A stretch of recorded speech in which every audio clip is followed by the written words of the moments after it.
ओम नमो भगवते वासुदेवाय।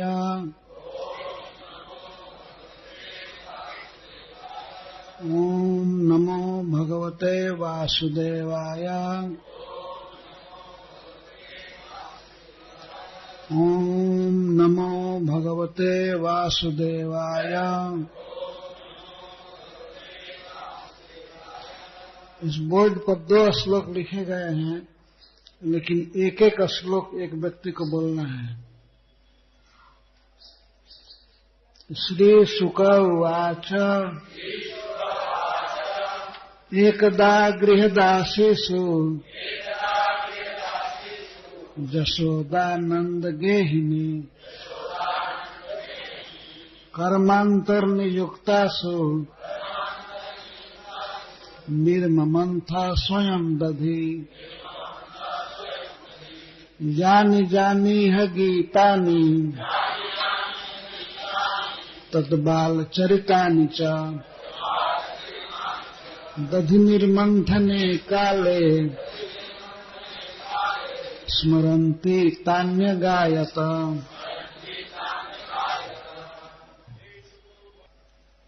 श्रील सुखदेव गोस्वामी भगवान कृष्ण की बाल लीलाएं सुना रहे हैं। इस समय वो कहते हैं एकदा गृहदासीषु जशोदानंद गेहिनी। एकदा एक समय, यहाँ एक समय से तात्पर्य है कार्तिक का महीना, जिसे शास्त्रों में दामोदर मास भी कहा जाता है।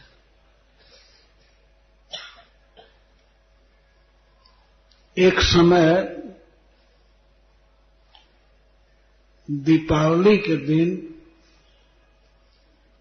घर की सभी दासियां दूसरे काम में लगा दी गई, जशोदा नहीं लगाया। नियुक्तासु शब्द यह सिद्ध करता है कि स्वयं जशोदा रानी ने घर की दासियों को अन्य काम में लगा दिया, मंथन के अलावा अन्य काम, कर्मांतर, और स्वयं दधी मथने लगे। तो स्वयं शब्द इस बात को ध्वनित कर रहा है कि रानी जशोदा का काम दही मंथन नहीं था। वे तो रानी थी और सैकड़ों दासियां घर में रहती थी दही मथने के लिए।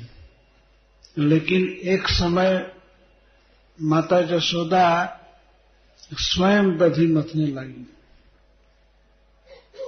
माता जशोदा के लिए नंद गेहिनी शब्द कहा गया है, और नंद महाराज की घर की स्वामिनी है, नंद रानी है। नंद महाराज भगवान कृष्ण को इस प्राकृतिक जगत में लाने में मुख्य कारण है। उनका नाम नंद है। नंद का अर्थ ही होता है आनंद। भगवान कृष्ण सबसे बड़े आनंद हैं, परमानंद। ऐसे भगवान को इस प्राकृतिक जगत में लाने का श्रेय नंद महाराज को है। भगवान कृष्ण को इस प्राकृतिक जगत में ला करके अपने पुत्र रूप से, और नंद बाबा ने इस जगत को बहुत आनंद दिया है।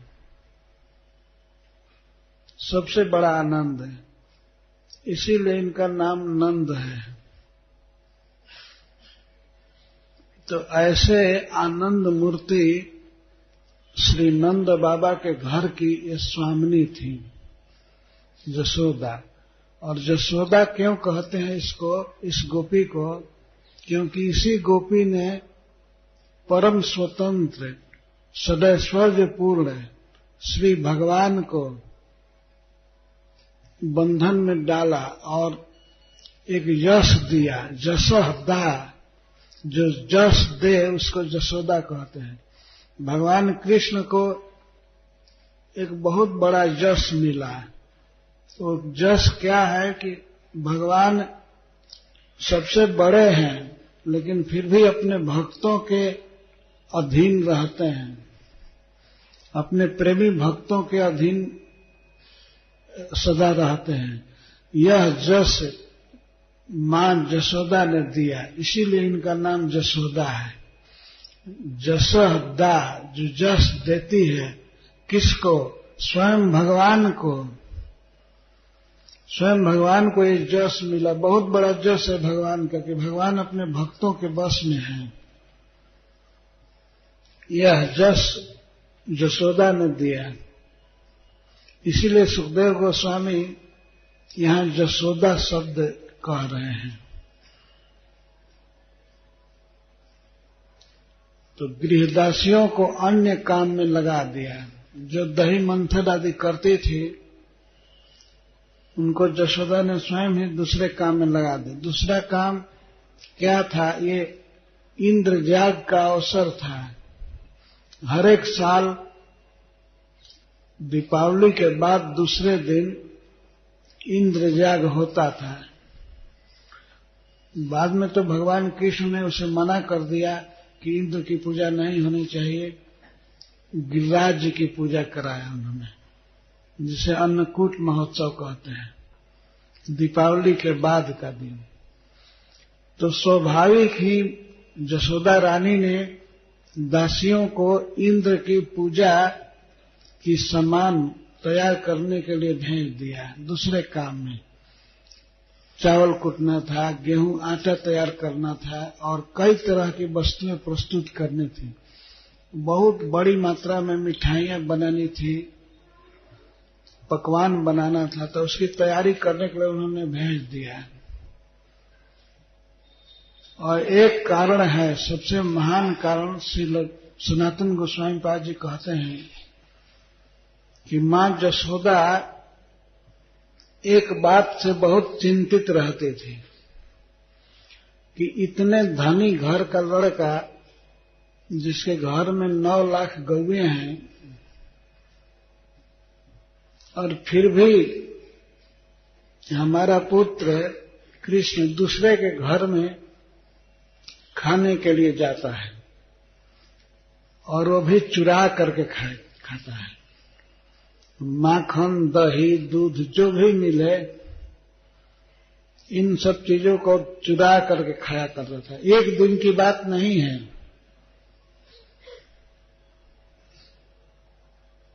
प्रतिदिन चोरी की शिकायत आ रही थी। आज हमारे घर में माखन चुरा लिया, कोई कहता था आज हमारे यहां दही ढरका दिया, दूध गिरा दिया, और लड़कों को रुला करके भाग गया। इस तरह से प्रतिदिन शिकायत आ रही थी। तो स्नेहमयी जशोदा इस बात से दुखी हुई कि हमारा पुत्र इस तरह से दूसरे के घर में जा जाकर खा रहा है, चोरी कर रहा है, ठीक नहीं है। और हमारे पास आता है तो कहता है मैया रे मही माखन भावे, मुझे बहुत अच्छा लगता है माखन। हमको पकवान या मेवा, ड्राई फ्रूट वगैरह अच्छा नहीं लगता है, हमको माखन अच्छा लगता है। तो और फिर भी दूसरे के घर में जाता था माखन खाने, दही खाने, दूध पीने। तो चिंतित हो रहे थे कि लगता है कि हमारे घर में जो माखन तैयार होता है वो ठीक नहीं होता है। अर्थात जो दही मथने वाली हैं, दूध को जामन देने वाली, दूध गर्म करने वाली गोपियां सब ये ठीक से नहीं कर रही हैं। इसलिए जशोदा जी ने सोचा कि मैं स्वयं ही माखन तैयार करूंगी और अपने बच्चे को खिलाऊंगी। वो माखन खाने के बाद फिर वो दूसरे के घर में नहीं जाएगा, अब सज्जन हो जाएगा। यही सोच करके मां जशोदा और स्वयं गोदोहन की। कई गायों में एक सबसे श्रेष्ठ गाय पद्मगंधा गाय थी, जिसको अन्य गायों का दूध पिलाया जाता था। उस गाय को 8 ऐसी गौएं थी जिनको केवल कृष्ण के लिए रखा गया था। वे सुगंधित घास चरती थी वृंदावन में, सुगंधित घास, और उनके शरीर से गंध निकलती थी, पद्म की गंध, कमल की गंध। तो ऐसे गाय का दूध स्वयं निकाला मां यशोदा ने और उस दूध को गर्म की, और गर्म करने के बाद दही बनाई, और दही बना करके उस दूध को दीपावली के दिन मथ रही थी। स्वयं निर्ममन था, स्वयं मथ रही थी, और अन्य दासियों को जरूरी काम आ गया था इंद्र की पूजा, इसलिए उसमें लगा दिया। घर लिपना पोतना था, बहारना और कई काम था।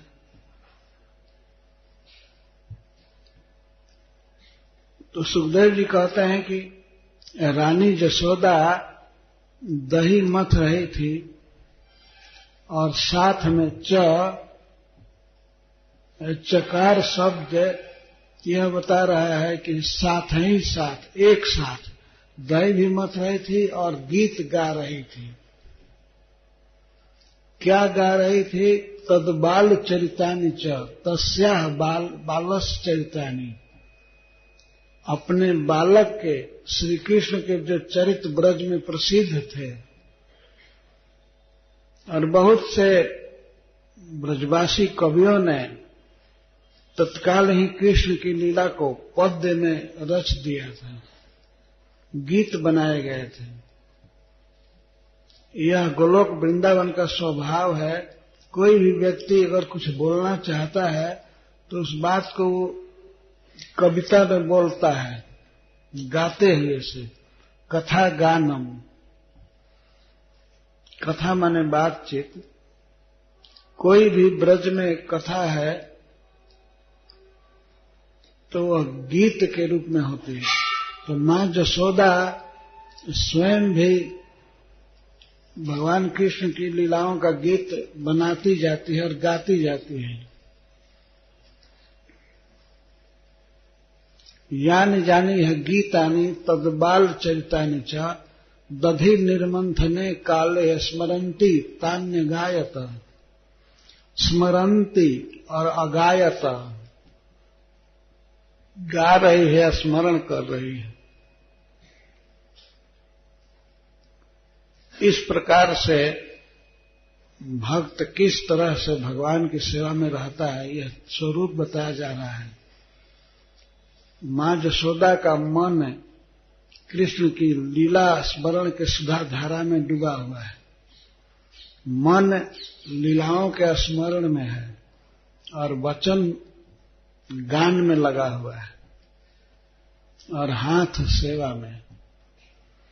शरीर से सेवा हो रही है, मन में लीला सुधा की धारा बह रही है और वाणी पर कीर्तन चल रहा है, उसका गान हो रहा है।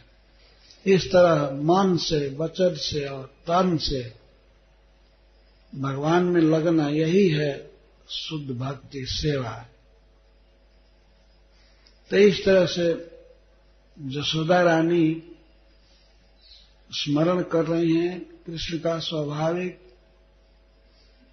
उसमें मन डूबा हुआ है, लीलाओं के स्मरण में, आनंद में है और कृष्ण के लिए ही दही मथ रही हैं और गीत गा रही हैं। जानी है गीतानि। श्री कृष्ण ब्रज में जो भी कर रहे थे बाल लीला, प्राय सभी ब्रजवासी उसी को ही गाते रहते थे। इतना आकर्षण है भगवत लीला में, इसी को गाते रहते सब लोग। इसलिए सुखदेव गोस्वामी कहते हैं जानी जानी है गीतानि। जो जो लीलाएं, जैसे पुतना उद्धार, सकट भंजन, तृणावर्त, जो लीलाएं हो चुकी हैं उसी को गाते रहते थे सब लोग। तो यशोदा भी उसी को गा रही है। तद्बाल चरितानि च। कर्म करने का यह आदर्श है। यदि किसी व्यक्ति को कर्म करना ही है तो वो भगवान की सेवा होनी चाहिए और साथ साथ कृष्ण की लीलाओं का गान, या और कुछ मालूम नहीं है तो महामंत्र का जप, गान। कोई कर्म करते समय भगवान के नाम का उच्चारण करना चाहिए, तब वह कर्म सफल होता है। इस तरह से मां यशोदा गा रही है। श्रील प्रभुपाद जी कहते हैं कि जब कोई बात सदा याद रखना है तो उसे पद्य में ढाल लेना चाहिए, गीत बना लेना चाहिए। हमेशा गाते रहने से वो स्मरण बना रहेगा। तो कृष्ण की लीलाओं को याद रखने के लिए उसे गीत रूप में आबद्ध किया है बहुत से कवियों ने। ब्रज भाषा के कवि या संस्कृत के कवि बहुत से पद्य बनाए हैं। तो उसी पद्य को, भगवान कृष्ण के लीलात्मक गान को गा रही है, कोई अलग से नहीं। दधि निर्मंथने काले, दही मंथन के समय ही गा रही। और दही मथते समय क्यों गा रही हैं? क्योंकि दही मथते समय उनको विशेष रूप से स्मरण हो रहा है। स्मरंती और तानी अगायता, उन लीलाओं को गा रही। प्राय देखा जाता है किसी व्यक्ति को, अब तो देखने में नहीं आता, पहले देखा गया, किसी काम में जब रस आने लगता है तो व्यक्ति गीत गाने लगता है। गांव में आटा की चक्की चलाते समय भी स्त्रियां गाती हैं, ढेंकी चलाते समय गाती हैं, क्योंकि वो काम सुखद होता था। अब जैसे जैसे आदमी आराम में होता जा रहा है, कूटना नहीं, पिसना नहीं, वैसे वैसे और टेंशन में और दुख में पड़ता जा रहा है। पिसा हुआ खाने को मिलता है, चावल कूटा हुआ मिल जाता है, कोई मेहनत नहीं करना पड़ता है, तो स्त्रियां और अधिक लेजी होती जा रही हैं, उनका स्वास्थ्य और बिगड़ता जा रहा है।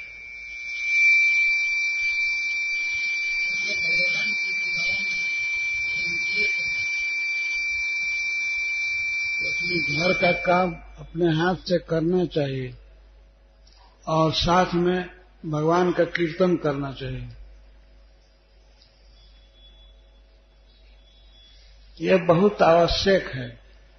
आधुनिक सभ्यता ने सारी स्थिति बिगाड़ दिया है। तो मां यशोदा ब्रज की रानी होकर के भी अपने बच्चे के लिए स्वयं दधि मथ रही है। सुखदेव गोस्वामी कहते हैं अगले श्लोक में, ताम स्तन्य काम आसाध्य मथनंतीम जन्नीम हरि गृहीत्वा दधिमंथनम निषेधत प्रीति मावहन। तो भगवान कृष्ण उस समय सोए थे, वह भोर का समय था, लगभग मंगल आरती का समय। तो अपने मां के मधुर गीत को सुन करके और दही मंथन की आवाज को सुन करके भगवान कृष्ण जग गए। ताम स्तन्य काम, भगवान कृष्ण को स्तन्य कामना हो गई। स्तन्य का अर्थ होता है स्तन में उत्पन्न दूध, दूध पीने की लालसा हो गई, वे जग गए। जग करके बेड पर अपने हाथ को इधर उधर किए, देखे कि मां नहीं है। मां दूसरे घर में जा करके दही मथ रही थी।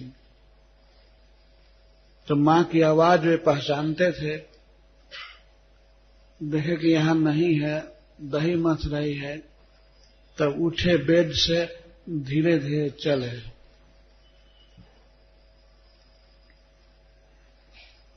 आंखें मलते हुए, और मां देख नहीं रही है, मां दही मथने में लगी है। तो छोटे बच्चे कृष्ण करते हुए चले गए। माता ने देख लिया तो संकेत किया, नेक रुक जा, रुक जा, नेक माखन निकाल लेने दे। उन्हीं के लिए माखन निकाला जा रहा था, कृष्ण के लिए। तो मां यशोदा ने कहा, थोड़ा रुक जाओ।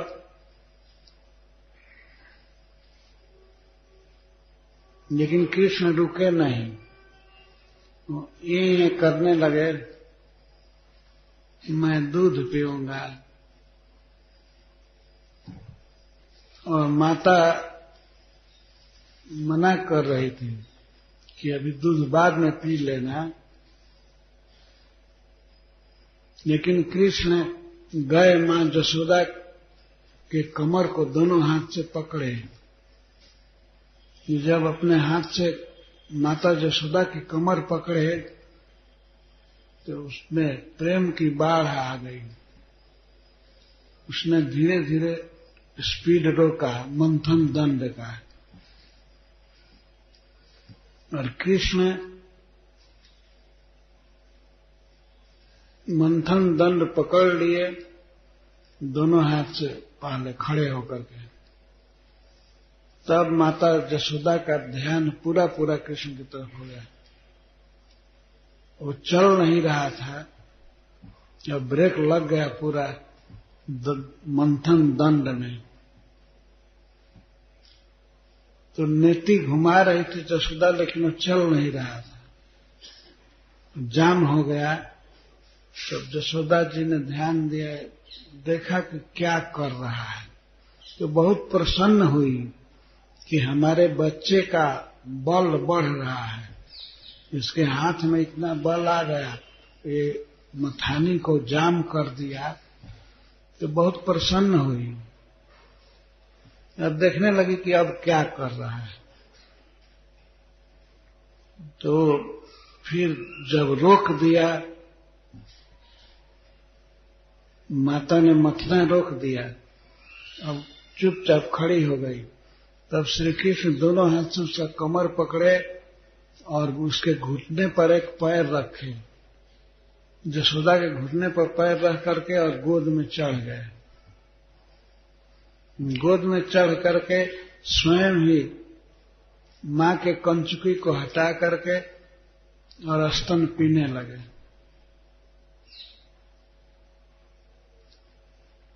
कितना सुंदर नाम है। सुखदेव गोस्वामी बोल रहे हैं, ताम स्तन्य काम, स्तन्य काम।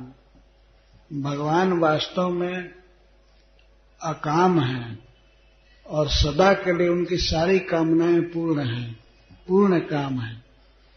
लेकिन ब्रज में भगवान स्तन्य काम हुए।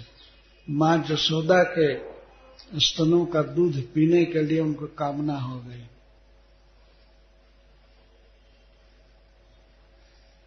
तो वे गोद में चढ़ करके पीने लगे और माता यशोदा को रोक दिए। अब वो मंथन दंड चला नहीं रही थी मथानी, जब पीने लगे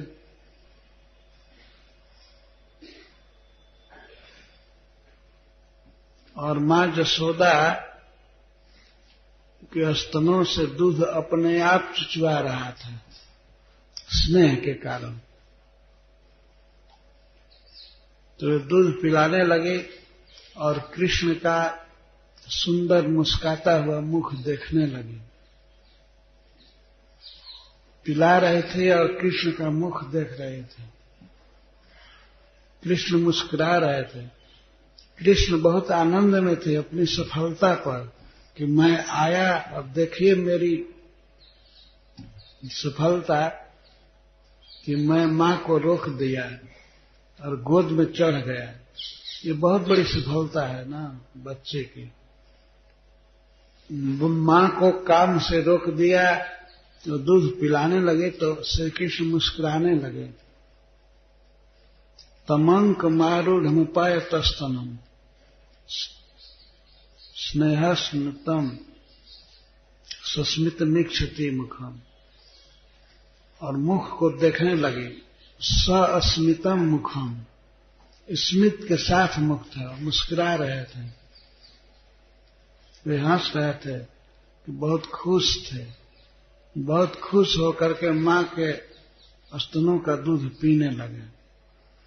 और जशोदा जी इक्षति देख रही थी, कृष्ण के मुख को देख रही थी। देख क्यों रही थी? इसका यह भाव है कि जब कृष्ण अपनी नजर से हमको देखेगा तो बड़ा खुश होगा।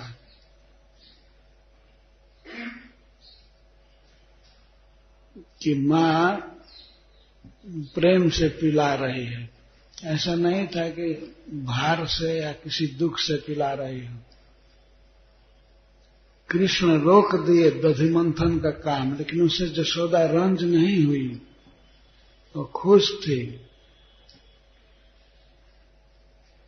और कृष्ण तो खुश थे ही, वो अपने उपाय से, अपनी बुद्धि से मां के स्तनों के पास पहुंच गए और पीने लगे तो उनको बड़ी खुशी हो रही थी। भगवान एक प्रकार से साधन की प्रेरणा दे रहे हैं। किसी भी भक्त को या किसी भी व्यक्ति को तभी तक कर्म का परिश्रम करने की जरूरत है जब तक मैं मिल नहीं गया हूं। तो कर्म को रोक दिया भगवान ने, देखा मां अब मेहनत मत करो, और तुम्हारी साधना का इतना भारी भार मैं सहन नहीं कर सकता। तो रोक दिया और दूध पीने लगे। मां के स्तनों में वात्सल्य का रस है, दूध है, वो अप्राकृत का जगत का दूध, वो कभी कम नहीं होने वाला है। और भगवान कृष्ण प्रेम के भूखे हैं, उनकी प्यास और भूख कभी जा नहीं सकती है। तो भगवान पीने लगे और माता जशोदा के स्तनों में वह प्रेम का दूध उमड़ने लगा। वो कम नहीं हो रहा था और भगवान की भूख जा नहीं रही थी। तो बहुत पीने लगे और मां जशोदा का दूध चूही रहा था, वो पिला रही थी। पिलाने वाले को तृप्ति नहीं हो रही थी और पीने वाले को भी तृप्ति नहीं हो रही थी।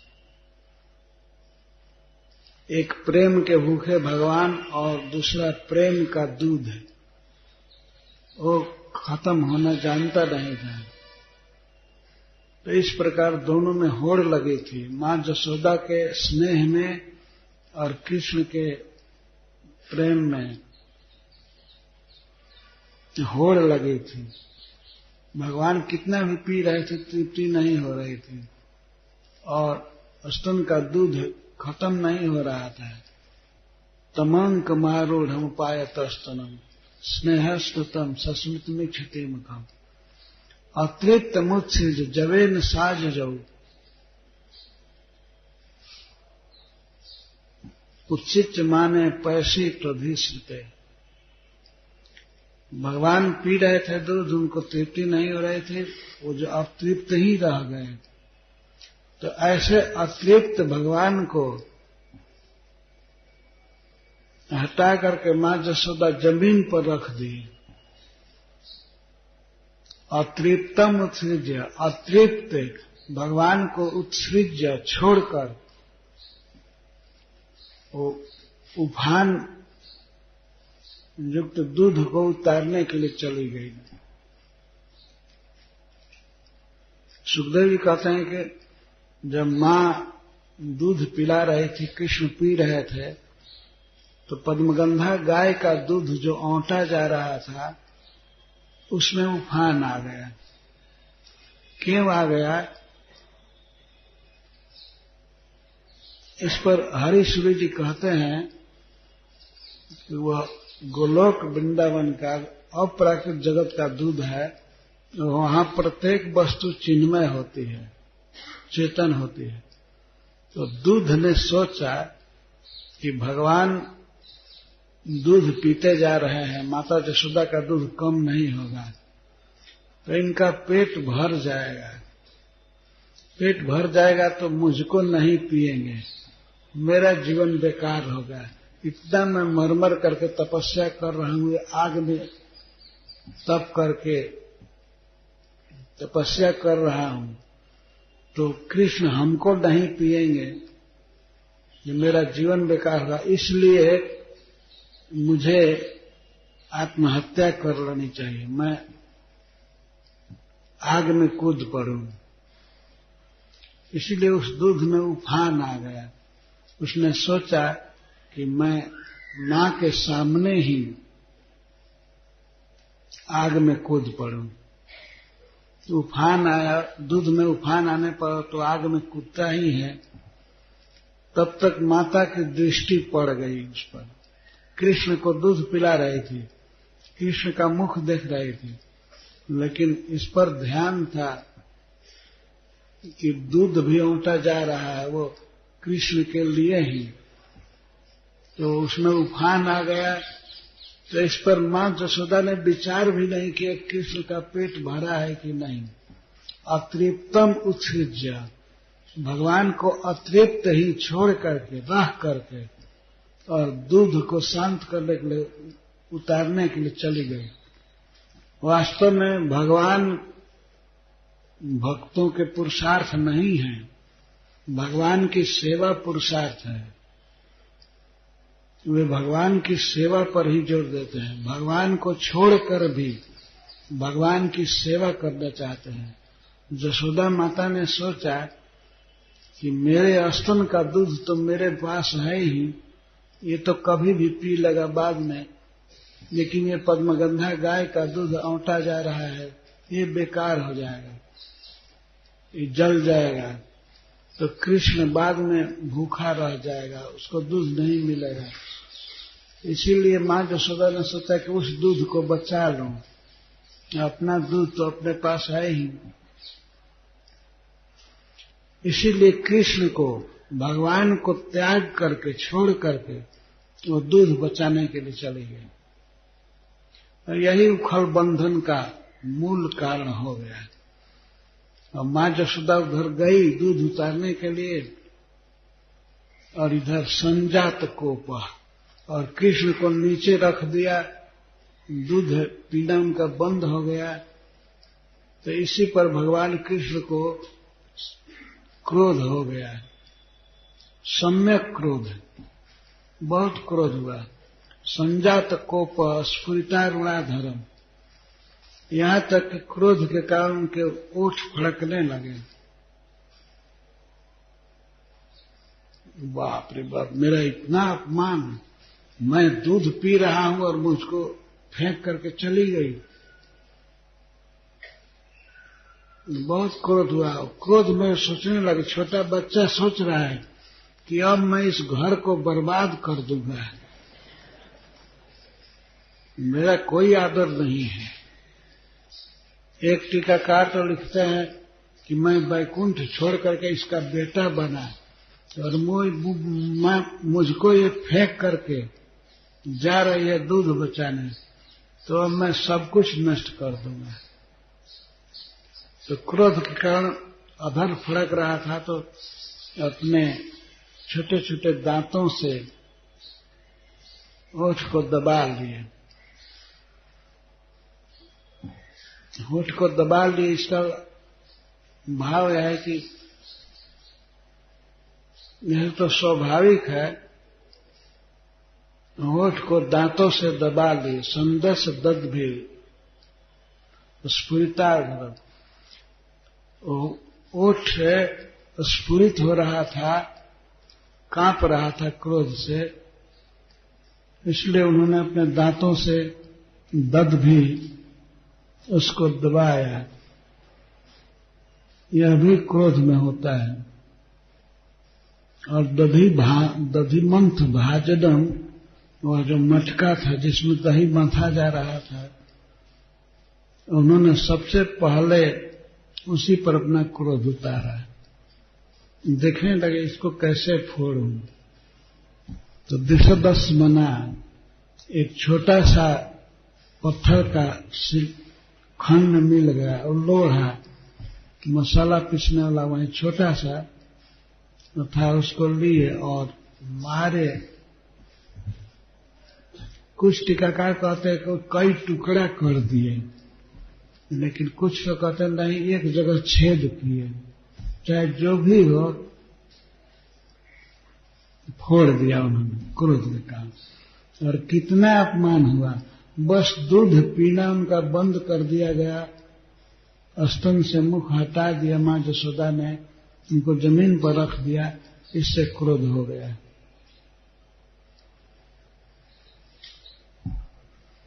यह है भगवान का अपने भक्त के प्रति पूर्ण विश्वास। जहां इस प्रकार का प्रेम होता है वहीं ऐसा देखा जाता है। छोटा बच्चा अपने माता पर क्रोध करके अब माता को दंड देना चाहता है। दंड क्या? मटका फोड़ देना है।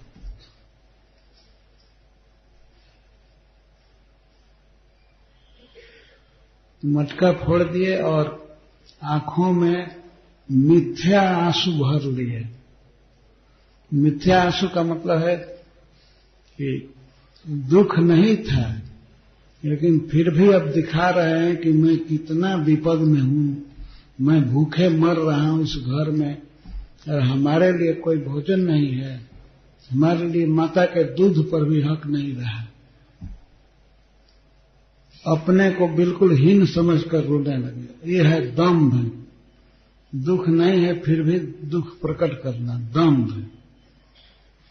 भगवान में सबसे पहले तो काम आया, स्तन ने कामा, स्तन पीने की कामना हुई, और उसमें बाधा पड़ी तो क्रोध है।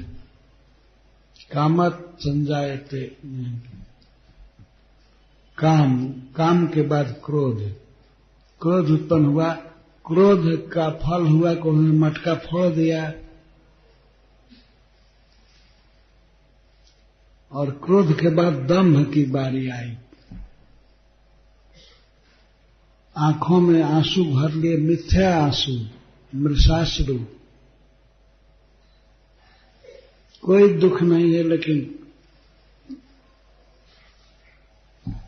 आंसू भर लिए, बनावटी आंसू। यह दिखाने के लिए कि मैं बहुत दुख में हूं, मुझे खाने को भी नहीं मिल रहा है, पीने को नहीं मिल रहा है। जबकि उनको पीने के लिए ही उस दूध को बचाने और चले गए।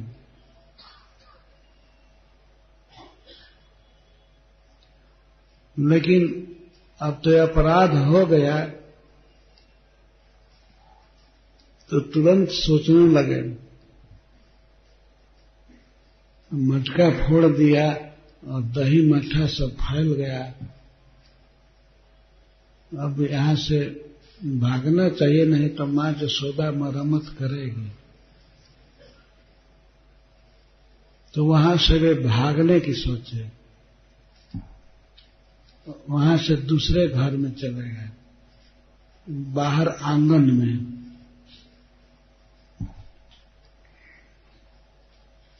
और वहां से भी फिर दूसरे घर के बरामदे में चले गए। वहां एक उखल को उल्टा करके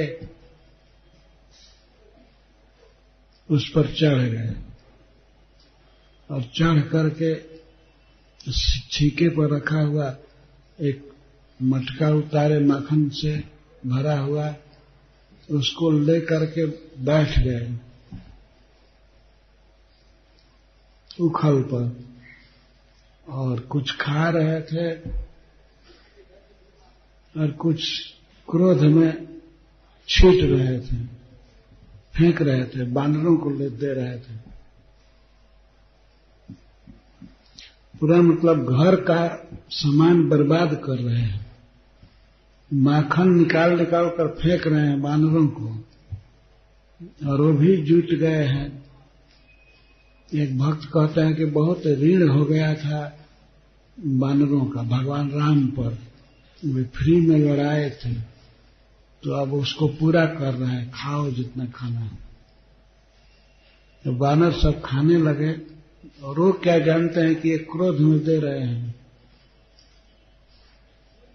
और बानर तो यही जान रहे थे कि कोई फीस्ट चल रहा है। वो खाने लगे और बीच बीच में ये भी खुद खाते थे, और ये दिखाने के लिए कि मैं बहुत भूखा हूं, भूख से मर रहा हूं, और मेरी माँ ऐसी कठोर है कि हमको भोजन करते समय रह करके चली गई। तो माँ जशोदा दूध को उतार करके आई, तो देखी कि दूध बिल्कुल पक गया है, ठीक हो गया है। तो दूध को उतार करके फिर आई उस घर में जिस घर में दही मथा जा रहा है।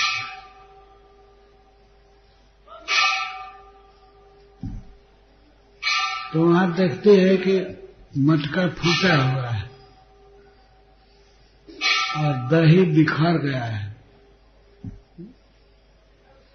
दही जो मट्ठा बन गया था वो बिखर गया है, और उसी पर से कृष्ण कहीं गया है, छोटे छोटे पैर से छप छप करते हुए वो दही के बाढ़ को लांघ नहीं पाए थे, दही के ऊपर ही पैर रह करके गए थे।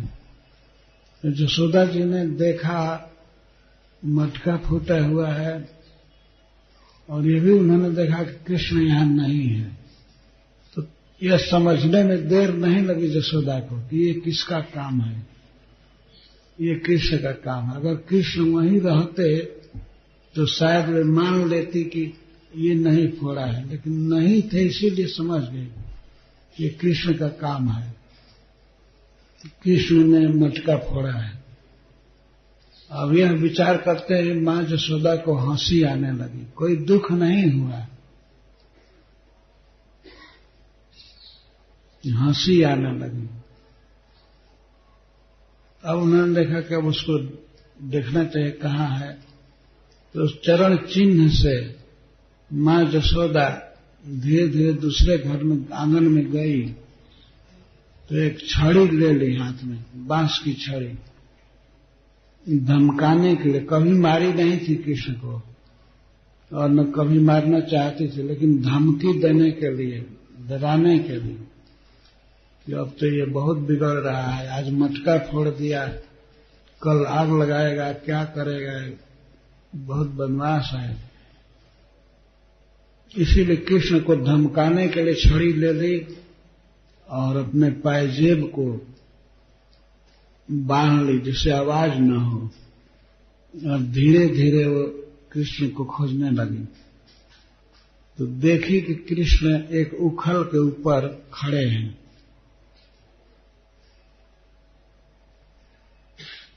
तो धीरे धीरे यशोदा जी अपने पैरों को दबाते हुए धीरे धीरे गई, और कृष्ण उसी समय देख लिए कि मेरी मां आ रही है। तो पहले से ही संकित थे कि वो तो जरूर आएगी।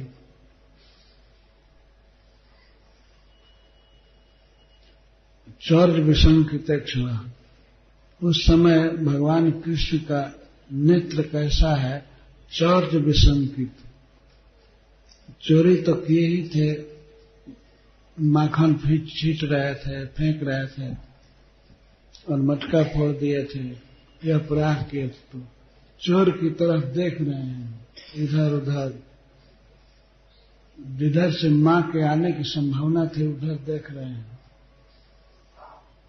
और आंखें ऐसी हैं चोर जैसी आंखें। तो चोर शिरोमणि हैं ही,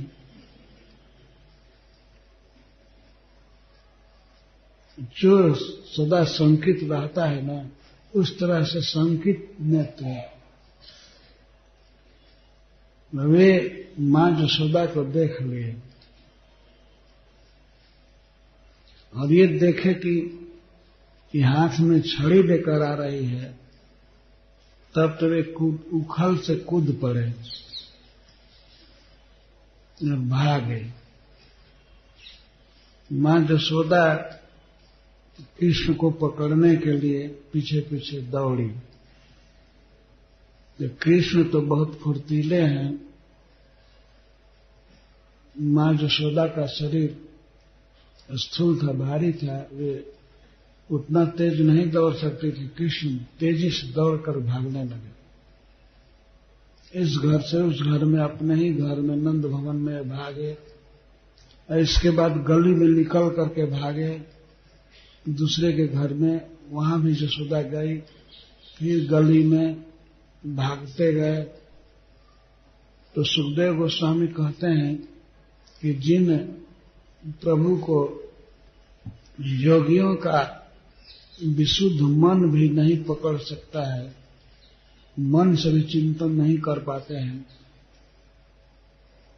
जिनका मन तपस्या से प्रेरित है, तपस्या के द्वारा एकाग्र किया गया है, ऐसे योगियों का, भक्तों का मन जिन कृष्ण का चिंतन तक नहीं कर पाता है,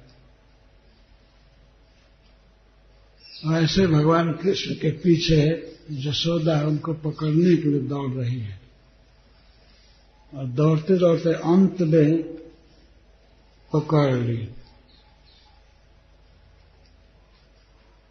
तो कृष्ण और जोर से रोने लगे, गिड़गिड़ाने लगे।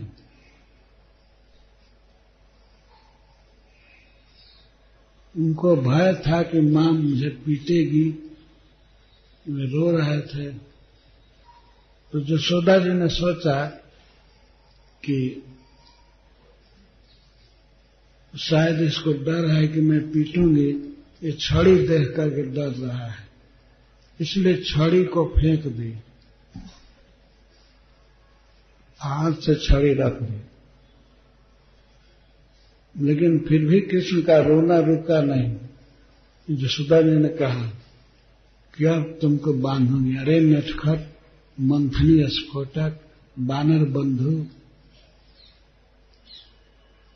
ये सब कह तूने मटकी फोड़ा है, चोर।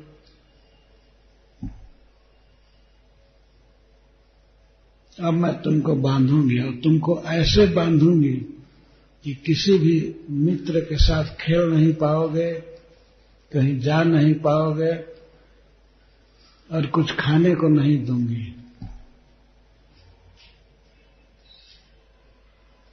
और जब बांधने के लिए रस्सी उठाई तो भगवान कृष्ण को और रुलाई आने लगी, बहुत जोर जोर से रोने लगे, आंखें मलने लगे। कि दाहिना हाथ तो पकड़ लिया था मां यशोदा ने, बाएं हाथ से मल रहे थे अपने आंखों को। बांधना चाहती थी यशोदा, वो भी अतिशय स्नेह के कारण। मां यशोदा ने सोचा अभी ये भागा है, हैरान हुआ है, अगर इसको फिर ऐसे ही छोड़ दूंगी तो शायद वन में भाग जाएगा, खाने पीने में देरी करेगा, फिर एक नई समस्या हो जाएगी। इसलिए मैं सोचा कि तब तक बांध करके इसको रखूं, और बांध करके माखन निकाल लूं, माखन भी तैयार हो जाएगा, और दूध तो पक ही गया है, बाद में इसको मना लूंगी, लेकिन तब तक बांध करके रखूं, कहीं भाग न जाए। इसलिए बांधने का प्रयास करने लगे। बांधने में बड़ी लीला हुई, भगवान बंध नहीं रहे थे, फिर भी जसोदा बांधना चाहती थी, बहुत परिश्रम की। अंत में भगवान बंध गए। इस लीला को बाद में कहेंगे। हरे कृष्ण।